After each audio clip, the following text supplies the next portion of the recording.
by Night number 17. It's actually in at least a fine condition. Pretty nice deal. Alright, Strange Adventures number 242. It's gonna be a fun read right here. I love the old science fiction stuff. Haven't read much of the DC science fiction, but I bet this is gonna be fun. And what the hell is this? This came with that lot right here I was telling you about. Prez, first team president. This looks absolutely ridiculous, and I'll probably read this and probably lose a few IQ points, but oh well. Won't be the first disappointment in my life. Looks pretty dumb, but I could be wrong. Alright, Captain America 221. Very nice condition, at least a 7.0. This one was about 50 to 75 cents. Number 204, from the same group of comics. Got these shipped to my door for a total of like $6.50, I think, for all 10 of them. And Captain America 183. Sometimes you just find deals. Sometimes you get lucky on eBay. And The Shadow. I have not read this. Looks cool. I mean, these comics aren't exactly gold mine comics or anything that's going to put my kid through college, but you can't really beat the price. Here's a gold key. I love gold key books. In fact, one of these days I'm going to do a video showcasing my gold keys because I have a lot of these. These painted covers are just so cool. I myself used to paint, and I actually was pretty decent, but I give it up. But I will probably get back into it at some point. I still draw from time to time. In fact, I should show some of my drawings on here. Claw, the Unconquered. I actually have another one of these, and I have not read any of them yet. So, and here's the no, not the last one, the second to last book that came in that group. So, like I said, these were all 50 to 75 cents, probably about 60 cents is about the total. Very nice condition too. This is probably at least a 7.0. Joe Kubert artwork, and I'm a sucker for like prehistoric monsters, so I'm gonna love this book. And the last one that came with those 10 comics was Ghost Stories, I believe number 8. I'm a huge fan of these old Dell comics, just like the Gold Keys. So I remember having some of these when I was a child. These are great. Alright, now to move on. All these also were 50 cents a piece. So, this is from a different lot I'd bought, but I got like 50 comics for a ridiculous price. Alpha Flight.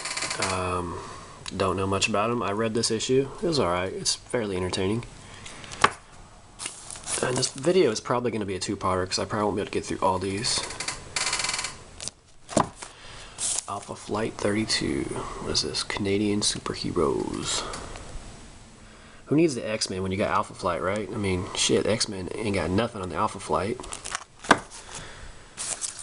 Oh, speaking of X-Men and tape and comic books, I'm a hypocrite.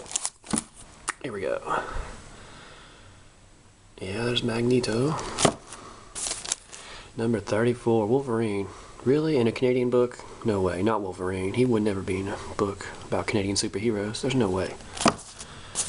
Number 36. And what's that do with the P? What's that mean? I could make some guesses, but they probably wouldn't be very appropriate. I don't even know his name. Is it Power Man? Pimp Man? Who knows? Alpha Flight 38. I'm guessing that's that Sasquatch character. Like I said, I know very little about Alpha Flight. I've read one comic book and I just read it last night, so you know, these books are fun because they're from the 80s, about the time when I was probably about 4 or 5 years old when these came out, and I saw them on the newsstand, but I was too little to understand what comic books were really. Just reading the ones that my dad had. Ooh, number 43, that looks cool. I'm not sure who that character is. Somebody probably knows. Is it the that's not Wendigo, is it? I don't even know. Is that Sasquatch? I have no idea. Not so familiar with Alpha Flight, like I said for the 4th time. If I say it again, I'm going to slap myself in the head. Alright, number 47. Kind of departing from my Silver Age purchases here, but I usually don't pick up books that were made after like say 85, but you know, on occasion there's a few books I might pick up. I'm kind of a purist when it comes to comic books. I only collect Silver Age and Bronze and some Copper. Not really too much into the new ones, but I am probably going to check out that new Watchmen comic books they're going to be putting out. Definitely going to at least try them out, see what I think, even though I realize that Alan Moore will not be a part of it. Oh, comic books falling. I did pick up a huge run of John Byrne comics, Fantastic Fours, and I already have a lot of these, but I tried to upgrade. Some of these are lower grade ones from my collection that I had pulled, and I've already put the high grade ones up, but most of these were in like a 9.0 condition, and I got them for about 50 cents a piece. So I am swimming in John Byrne Fantastic Fours. If anybody's interested, I would be willing to trade them because I have tons of them now. I only need about 3 or 4 of them to complete the whole Fantastic Four run of John Byrne's. Probably post that video sometime.